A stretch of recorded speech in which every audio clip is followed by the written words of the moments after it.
is beyond the azure blue. A God concealed from human sight. He tinted skies with heavenly hue and framed the worlds with his great might. There is a God. There is a God. He is alive. He is alive. Hello, good morning. Eradi Enshraw. Sir, ene anope so yeda so eka akra atiasefo ho. Ye no eguso na ye hwe asori a Eradi Yesu Kristo ade ba ewiase no. Baby am no adre aye the voice of history. Asema me no eka no enyina aye ensamo a aye verifiable. Ase no say ne me no eken sa wonso so opesa ohwehwemu a ubehunu saa pepepe enye Church of Christ for ana yede ankasa ya invent history bi ene ye bebo ede a kyerɛwo me use two sources for abakosam a me no eka ewo adesua yi mu na last week me bo so kyerɛwo source number 1 a book be out of the Eternal Kingdom. It was written by Dr. F.W. Mattox. F.W. Mattox. Mattox no M-A-T-T-O-X. It is a Ugugla ubehunu. Book I tossed no John D. Cox. And a Otroye. Title no Church History. And also Google ubehunu. Yawo Church History books bebre. Mienui ana mi yusu na me no eka imu ensam. Baby a me no adru ewo adesua ni mo no. Me say ye fra no the Ante-Nicean Period. The church during the Ante-Nicean Period. Menim sa emu ba yade kakra e de ama atiefo momubi no mo nanso so eye ade a eye necessary say ye yes ade we ema obiara ete ase se yewura Yesu Kristo eka ye se upon this rock I will build my church. Our Matthew chapter 16 verse 18 no or build a church no so ampara. You read about that church no our New Testament no emu. Baby I no adroni say enkom hye papa ebai. Enya Ghana adifo enkom hye no bi. Say there enkom hye no aduru World Cup predictions. Ghana ebe colonize England.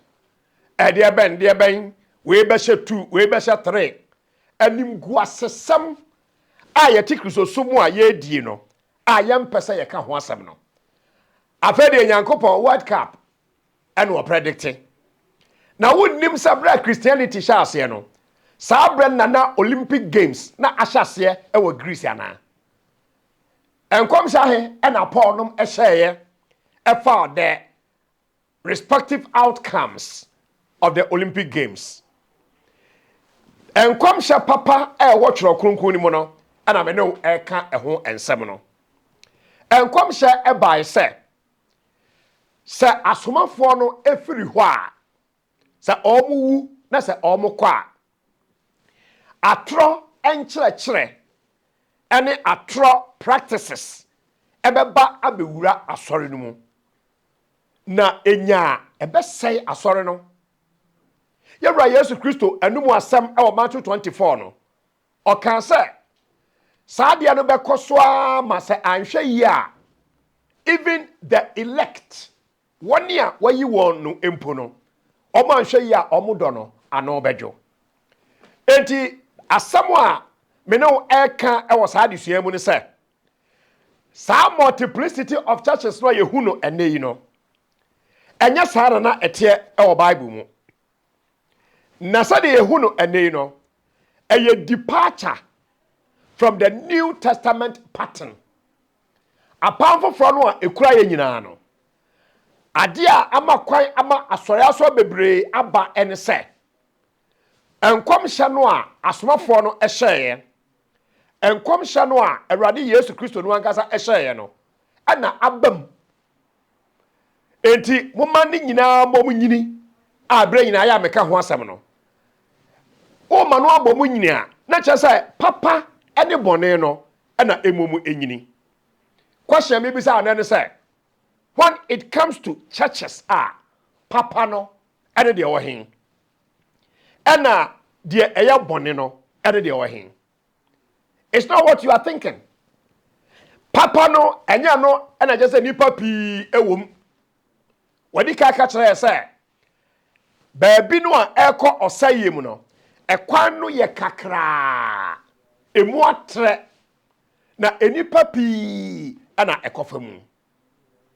enti sɛ ɛka asɔre a ɛyɛ Onyankopɔn asɔre no a ɛnyɛ nipa dodo a ɛwɔ asɔre ni mu no ɛne yɛde determine in fact yɛwura no ɛka sɛ mamu nsuro ekuo ketoa efisɛ ɛyɛ mo agya no ani so sɛ ɔde ɔsoro ahenie no ɛbɛma mo enti hwɛ no wanyɛ mistake sɛ baabi nipa bebree ɛwɔ no na gye sɛ ɛhɔ ɛna ɛyɛ no korɛ ɛnyɛ saa ne teɛ asɛm bɛka no korɛ yɛ mesere yɛyɛ Ghanafoɔ yi nso deɛ ebi a wadwe bɛyɛ wo sɛ baabi a asɔre a yɛka borɔfo no ɛna ɛyɛ papa asɛm a yɛka borɔfo aha ti sɛ onyame dom na otumi kɔ school kakra na ote borɔfo a na bɔ mu asɔre no ɔsɔfoɔ no bɛgyina hɔ a na ɔkeka borɔfo a na gye sɛ saa asɔre no ɛna ɛyɛ papa borɔfo ɛyɛ language obi te United Kingdom ya wo no nyina brofo no waka sesi America say wa bodam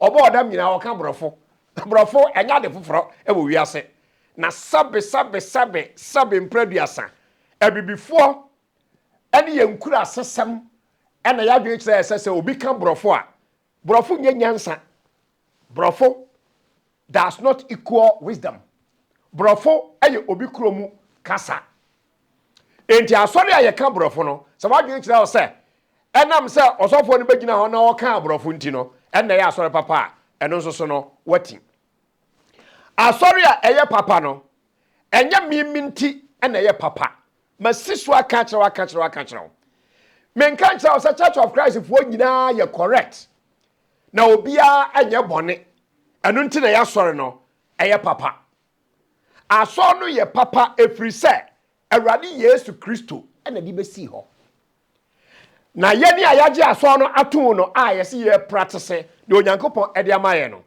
ye niema sade etro kronkron no a prescribe ede amaye enye individuals e wo asori mu no obi abra bobi a obo ene egina so ede kasa asori no efiri Onyankopon Yesu Kristo ti ase no na owo asomafo edumienu amongst asomafo edumienu na Judas Iscariot ka ho na Judas suban enye papa na Judas eye onibrefo Judas became a traitor and a betrayer to say the church member no ni suban bia obuye ana yade bebua atande a ena nka Yesu mpo anka ya nyinu ntum okwam biara so all the time Yesu asore no ye onipa bi wo mu a won suban ene won abrabo emfata no nyame nka ncham se me nko hwe obi abrabom won ana se wo hwe wan kasa wabrabom so wonya kwan abawura Onyankopon asore ni mu a medafo pa e wo tiamen enti afra bibi the Great Apostasy. Apostasy no simply means falling away. And kwamsha no ebai ebeto ho no mo se Yesu Kristo ne maaye ayetoso mienu mpo no ema obi na ada en kan cho se Yesu oba enie na hon kronkron na Paul so atwero de koma asore no ana ewo Thessalonica no ade wo kire wo mo se obi kan se Yesu baba ne maaye ayetoso mienu no a no kre Nemom ansa na Jesus Christ beba maaye ayetoso mienu no age se asem bia si ansa na tieni yo 2 Thessalonians chapter 2 make verse 3 and verse 4 Tie ni yie. Let no one deceive you by any means, for that day will not come unless the falling away comes first, and the man of sin is revealed, the son of perdition, who opposes and exalts himself above all that is called God, or that is worshipped, so that he sits as God in the temple of God, showing himself that he is God. 2 Thessalonians chapter 2, verse 3 and 4. Medikan akachro. Addition baby ayadro no. Ma step on up. Entity ni ye. Na me bom modin biara se. Me no bechra se mi wo twi kasem na wate asem na se. Asɔre no a Yesu Kristo ɛde ba ewiase no. Ɛno ɛne yɛkenkan ho asɛm ɛwɔ Bible mu. Asɔre no hyɛ aseɛ no, a na asomafoɔ dumienu no ɛte aseɛ no. Bibia kɔ so pɛpɛɛpɛ. Na ansa na asomafoɔ no enyina ɛbɛsa. Nia otwatoɔ a owuye ɛne John. Nia ɔtwerɛw adisɛm ɛngoma no. Omo twerɛ de to hɔ no mo sɛ omo kɔ a Kristosom a Yesu de baayɛ no enipa be change no na wayɛ de ɔno anipa no a ɛpɛ ɛno wɔsɛm na me ne wo ken na ɛbɛm pɛpɛɛpɛ ɛwɔ abakɔsɛm ɛbrɛ so Tesalonika-foɔ ngoma ɛtɔ so mienu eti mienu ejemo miɛnsa ne nan a mekenkan yi no Paul catch that as an icon for say Jesus Christ ever sign Abba ne Maya a tosumienu. No memma Thessalonica for no Emma Obia and Ada Omo. Na ansana Christo Maya tosumienu no ebebano. A dear decay I ebeba eye the falling away. It is in your Bible. 10 years. Ashiasie. So nipa ebeja onyankopon asem ho na wakodi ono ane nkyerɛkyerɛ ene ono ane practices achi no eno beba e wasase so ansa na the second coming of Christ aba eno na abakosam e ka kyerɛ wo sɛ saa pepepe ena esiye na enne me ka kyerɛ wo sɛ saa de no ato aso a de abesi enne eno nti na wo no asɔre different bebre no. Na Paul enko different church. And Peter echo different church. And John echo different church. And Bartholomew echo different church. Our Bible. And no we nyina one church. Enti me challenge wo a wutie me and ne say, wo betumi aka say, what sorry a wo msesi no. Enu bi na Paul okwa ana. Enu bi na Peter na okwa ana. O say, Yesu maya no ema agese Owaye Kasiano, the great falling away, the great apostasy no abansa. The make catch on say great apostasy no ebai na eguswara enne eye adwuma. Oto aso eka say owura bi a yefa no the man of sin ebeda ne ho adi. Wo ebra sa great apostasy and a great falling away no aba a man of sin nipa ebekwa akotena asore dem na waye no ho se waye onyankopon Bible describes so the son of perdition. He opposes and exalts himself above all that is called God. What do nipa wa kind of asem no wo pastor were prophets, were archbishop, no, they are all in prophecy. A brave baby nipa dasani or you a nipa aya bonny to some no. Aba exalt no one could not assorted them. I had who said double or you yame. A sorry baby, I will we say and no, sana was for a. And I may call whom we are say. And I may call whom we are say. Also for no kasa, as a brother Yankopon, a meeting. When you know ye nada. Sa asofuru bi ATM anopa ya. Omunim sasa make no. It is true. That is why mun to me Church of Christ for that. Mun be try but mun to me that. Because truth onyame no kra no ene ye ka kire wo no. Enti enipa be sorry a wo individuals ebeye wo say wo ye superhuman beings. Bible say ye ka se eni bone a ne ye dada ye ho. Na no kra no eni ye mu. Anso obi be sorry agina asori aye ne ho say wo ye kronkron ni da do ne Nyankopon na eto nsa didie.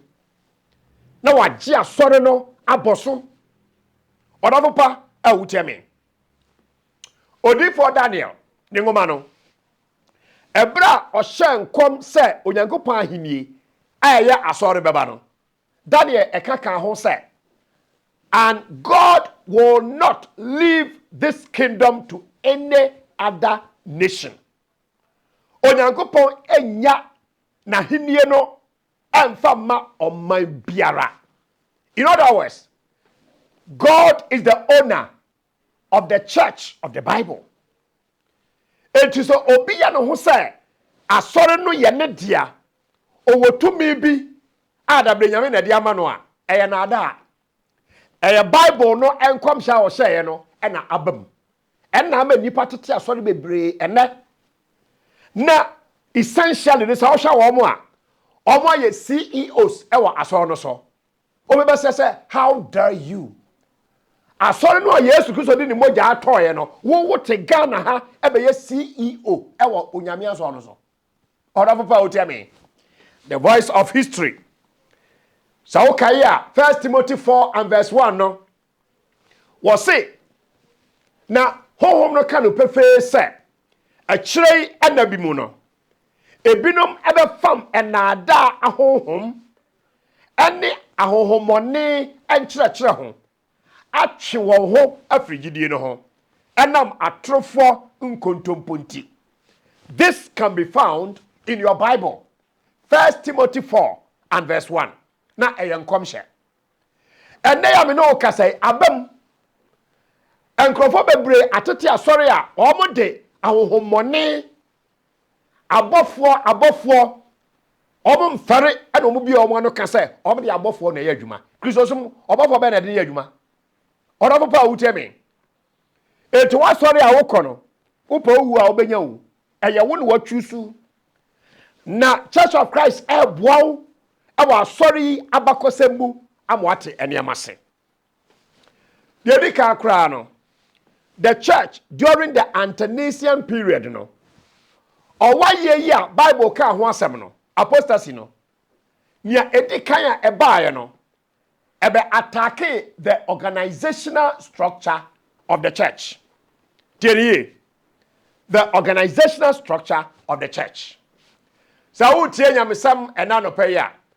Dientia etobre bia ehia se obi bedi sofo okọ Bible school no ero no sa abakosemi ani ade no twase ye kirew ema wo hunu na wote eniema se edi yemfa 3 months enkwa sofudie oi yemfa 6 months enkwa sofudie 1 year mpo yemfa nkọ asofudie enye enkwala agro me da fopa wuti ame asori no sha ase nyina na asafu biara se Church of Christ no kopie kro biara so a sa kro no a church no akoso no omo na ebu omo amamuo tie ne ye o omo na ebu omo amamuo tie fa bibi congregational autonomy na yenim se ye kasa asori a ne headquarters e wa Accra bi enti ya na binum so amon Church of Christ ase ya na me so mente mo ase Kristo suma Bible mu no very simple ba bia banu ana ba sa be hia o midin mu no na me wo ho enti e ka church no a it is nothing more or less than a group of people a omoje Awurade Yesu adie na omohwe carefully say the doctrine ewo apamfoforo ni mu no enom de be ye adwuma. That is the church. Ya mte se nkrofo kan sam ayenkan as Churches of Christ. Sasana dia no tia. Group biara omu share baby biara no omu ye autonomous. They are independent. Omu she Yesu ase. Nanso so sa apostasy and falling away, ebra esha se no, eko attack the organizational structure of the church. What was the organizational structure of the New Testament church? New Testament church no, aye kenkan ho asem no. Sa asori no ewo ho a, enkrofo a na omo hwe asori no so ankasa no. Na from elders. Tieniye. Elders. Into a group of people.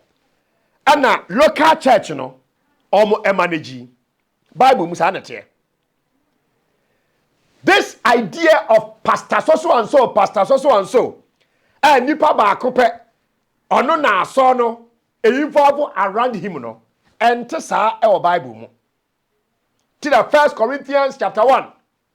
Paul wa obiebie asori bebre ewo me bebre ne kan se ya Owusu ewo midin mu na ade midin abeto ho so omu dwane ye afri ho se because am be establish a church intino I had to say the church no e ma me aso no nya nipa dia ayo nyankopon e dia ade ba ko ye nokre ambasa wote ase enie ene se eka elders ewo New Testament mu a omo an ye from bishops. Me ma onimde titieniye. Bible mu ensono elder and ensono bishop. Nipa kro no a and ye friend sa. Eto da bia ye friend wo presbyters. Eto da bia ye friend wo overseers. Ana eto da bia ye friend wo pastors. Ti adusuani ye o. Wo Bible mu elder onwa any bishop onwa any presbyter onwa any overseer onwa any pastor. And there's no difference between a bishop and a pastor in the Bible. The same person, like me, Dan Owusu Asiamah. Dan midin. Owusu midin. Asiamah midin. And sunu Dan, and a sunu Owusu, and a sunu Asiamah. Me bomb pie so better as mu yase. Tis a Church of Christ, ya no kasa, ni a catch us a son in church, as one for in church. Tiasma ye can say. One sir, and then one sorry, woman, a sunu elders, and a sunu bishops, and a sunu pastors, and now Obi Cambro for. Te some ya me me preaching no. Eyen krofo bi so easy and simple say obe from me pastor Asiamah. Na me catch say I'm not a pastor. Obeti no akogina ba bi an akwa no kra wo so onye sofo. Osofo brofo ne pastor. Wa bon. Osofo brofo enya no ne pastor. Osofo brofo and the priest. Pastor Bible mu no bishop and ye friend of pastor. Etin krofo a wo preaching no a mo fra wo pastor. Emma won so pastor waje atum say e fra wo pastor no. You are not a pastor. You also a pastor no be say so a bishop obeka say no. Na just say Bible kasa no amu kura ni nipa no onye den onte ase. In the New Testament times no, there should be a plurality of elders. Yes, a takrade Church of Christ no a. It just say a member kuo bi a omo qualify a ye wo mo omo from elders no omo from bishops no omo different from the original pulpit e preachi tie ni yo na enipa ba ko entumi enye elder ana bishop ever ma congregation all the time a group of them one more chiri no and ye wo deacons na no chi ansa na enya the original pulpit mu o preach no. Do you pulpit me preaching? Also variously. Or a preacher, or a evangelist, or a minister. The New Testament there's no difference between a preacher, an evangelist, and a minister. Nipa krono and your friend sir. Said ye nipa baako, your friend bishop, Your friend elder. Your friend presbyter. Your friend overseer. Your friend pastor no. Sana obi odina pulpit mo preach no. The odina pulpit mo preach no. Your friend pastor. Enti me nye pastor. Bible kasa no and yenti ase and ya change the whole thing. All because Yesu asore no ya to atwene baabi ana de epese ye no eno an ye. Said there asore no twasenya a group of elders, a group of deacons, no preacher the okansampa. We need the organizational structure of the New Testament church. E kodru baabi a na ade no change. E change ya no ye ba ebenya bibia e fa no monarchical episcopate. Monarchical episcopate. And once kire ene se yama enipa baako one person ekwan ama okremu tumi bi ewa asonum se de aso no eye ne dia. Etigana ha so ate oye general overseer. Edeba church. Waka no ko ato ho. Bible mu general overseer bi anim. There is no general overseer in the Bible. Ghana ha mo wa sorry de odi anim ye fa no apostle general. Hey bra, na usro nyankopon a wo ya apostle general wo Ghana ha na Paul na Paul ye den. Orofo wo tell me. Your bishops, our Bible mu ye ni archbishop. And so Ghana ha mo wa sorry a de odi anim no ye fa no archbishop. Unfortunately, say woni mu a o nyina fulfill this negative prophecy. Our Bible mu no onyame asore no enye no. The Lord's church is not headed by a general overseer. Neither is it headed by an apostle general or archbishop.